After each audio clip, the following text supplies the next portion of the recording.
திருமகள் TV பல்சுவைகள் படைக்கும் பாசறை.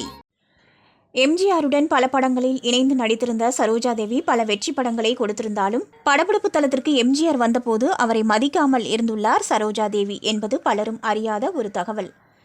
கர்நாடகாவில் பிறந்த சரோஜா தேவி 1955ஆம் ஆண்டு வெளியான மகாகவி காளிதாஸ் என்ற படத்தின் மூலம் திரையுலகில் அறிமுகமானார்.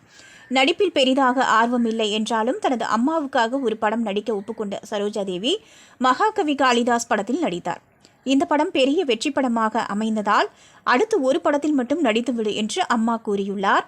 அவரின் வார்த்தையை ஏற்றுக்கொண்டு அடுத்து ஒரு படத்தில் நடித்த சரோஜா தேவி மீண்டும் பெங்களூரு சென்று தனது பள்ளி படிப்பை தொடர முடிவு செய்துள்ளார்.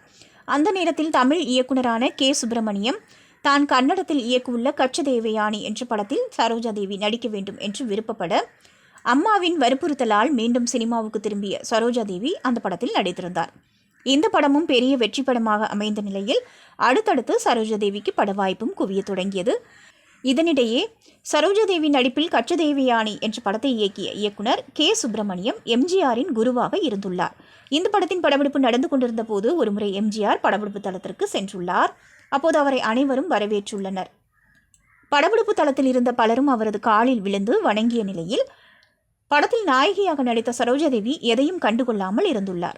இதனையடுத்து கே. சுப்பிரமணியத்தை சந்தித்த எம்ஜிஆர் இவர் யார் என்று கேட்க அவர் சரோஜா தேவி, இந்த படத்தின் நாயகி என்று கூறியுள்ளார்.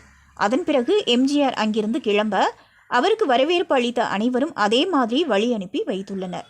எம்ஜிஆர் அங்கிருந்து சென்றவுடன் அவர் யார் என்று சரோஜா தேவி செட்டில் இருந்தவர்களிடம் விசாரித்துள்ளார். அப்போது அவர்தான் எம்ஜிஆர் என்று சொல்ல தனது தவற்றை உணர்ந்த சரோஜா தேவி இவ்வளவு பெரிய நடிகர் வந்திருக்கிறார், அவருக்கு ஒரு வணக்கம் கூட சொல்லவில்லையே என்று அன்று முழுவதும் வருத்தப்பட்டுள்ளார் சரோஜா தேவி. அதே சமயம் அன்று அவரை பார்த்த எம்ஜிஆர் அடுத்து தனது திருடாதே படத்தில் வாய்ப்பும் கொடுத்துள்ளார். திருமகள் டிவியை லைக் செய்து உங்கள் நண்பர்களுக்கும் ஷேர் செய்வதுடன் சப்ஸ்கிரைப் செய்து ஆதரவு தாருங்கள்.